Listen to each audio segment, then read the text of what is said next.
school, क्योंकि we Hey are there. focusing on education Subscribe to my administration channel over here. and आज का also session press जो है this bell education icon. administration पे है. So कौन से वो key elements है जो हमें ये बताएंगे कि this school is running effectively. Remember, there are two things. One is efficiency and one is effectiveness.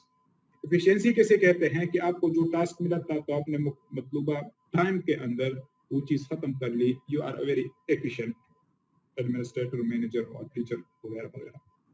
लेकिन जिस मकसद के लिए आपको टास्क दिया गया था, अगर आपने उस स्पिरिट के साथ कर लिया और वो आउटकम्स आपने हासिल कर लिए, so you have done it effectively. Effectiveness means the usefulness of what you have done. जो कर लिया तो वो यूजफुल है कि नहीं, वो बच्चा या whatever for whoever you have done that, वो उसको इस्तेमाल कर भी सकता है कि नहीं. So अगर आपने effective school को देखना है तो उनके कौन-कौन से एलिमेंट्स होंगे.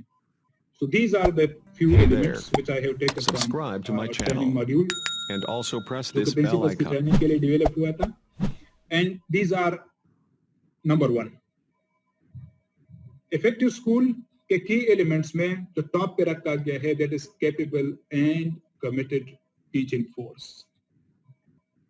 अगर किसी administrator, किसी manager के पास, अगर हम मुख्तलिफ context में बात कर लें, अगर management को हम लोअर प्रिंसिपल साहिबान या हेड टीचर साहिबान को हम लो मैनेजमेंट कंसीडर कर लें, सो अगर उनके पास कैपेबल और कमिटेड टीचिंग स्टाफ होगी, so that school will be more effective as compare to जहां पे कैपेबल और कमिटेड टीचिंग स्टाफ नहीं होगी.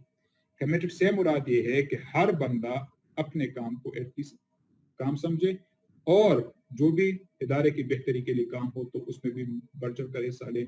That is called a committed teacher. जो भी टास्क उनको मिले तो उनको इफेक्टिवली सरंजाम दें. Number 2, effective school leadership. इस लीडरशिप पे हम बात करेंगे डिटेल में कि लीडरशिप किसे कहते हैं. सो टीचर्स तो जबरदस्त है आपके पास, लेकिन लीडर कमजोर है. सो अगर लीडर कमजोर है और टीचिंग स्टाफ जबरदस्त है, फिर भी काम नहीं चलेगा. अच्छे स्टाफ के साथ साथ अच्छे लीडर का होना भी बहुत ज्यादा जरूरी है.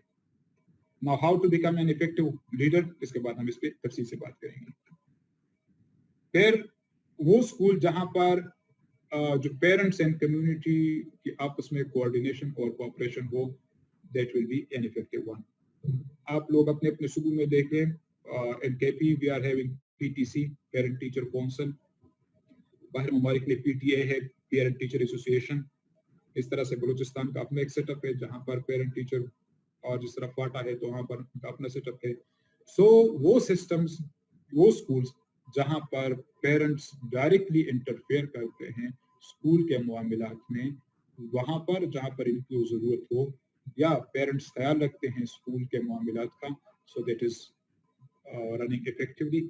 और जहां पर पेरेंट्स को आपने इग्नोर कर लिया, उनकी राय को नहीं सुना या कम्युनिटी की पार्टिसिपेशन नहीं हुई, so that school can not be declared as an effective one.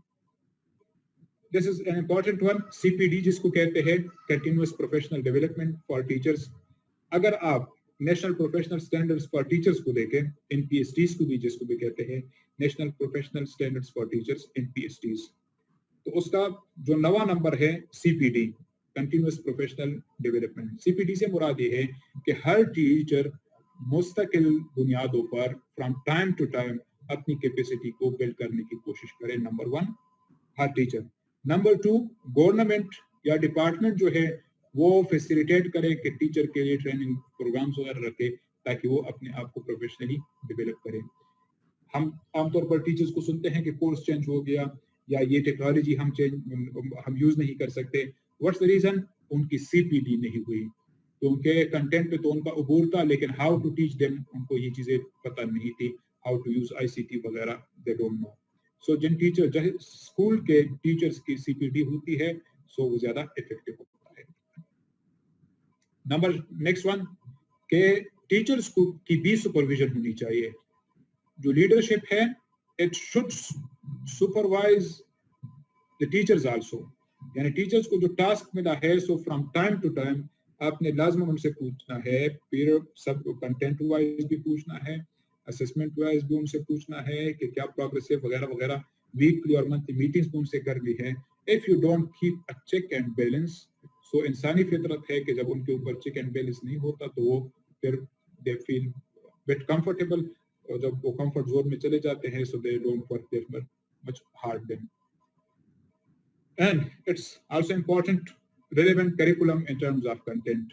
اگر پرائیویٹ سکولز ہیں, اگرچہ گورنمنٹ سکولز کے اندر سو وہی کریکولم فالو کیا جاتا ہے جو نیشنل لیول پہ ہو, لیکن اگر کوئی پرائیویٹ سکول ہو سو وہاں پہ جو بھی کریکولم, جو بھی ٹاپکس وغیرہ, کنٹینٹس وغیرہ پڑھائے جاتے ہیں سو وہ ریلیونٹ پڑھائے جائیں. یعنی اگر پرائیویٹ سکولز ہیں تو وہ ان بکس کا انتخاب کرے یا ایسے پبلشرز کا انتخاب کرے جو کہ جو جس ممالک میں, جس ملک میں ہو, جس علاقے میں ہو, سو اس کے کریکولم سے ریلیٹڈ ہو اور ریلیونٹ ہو. پھر بچوں کی فریکوینٹ اسسمنٹ جہاں پہ ہوتی ہو, ان کی پروگرس کی دیکھ بھال کی جاتی ہے اور بچوں کو فیڈ بیک بھی پرووائڈ کیا جائے اینڈ پیرنٹس کو بھی فیڈ بیک پرووائڈ کیا جائے. So it also shows effectiveness of the schools.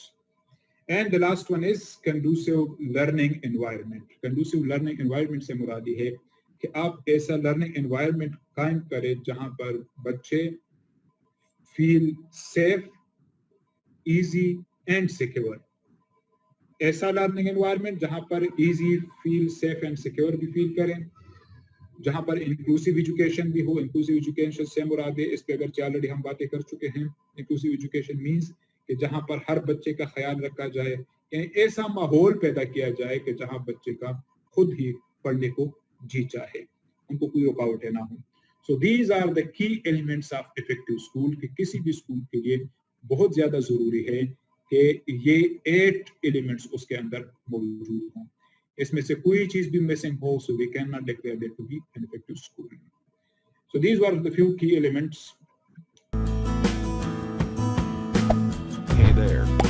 Subscribe to my channel. And also press this bell icon.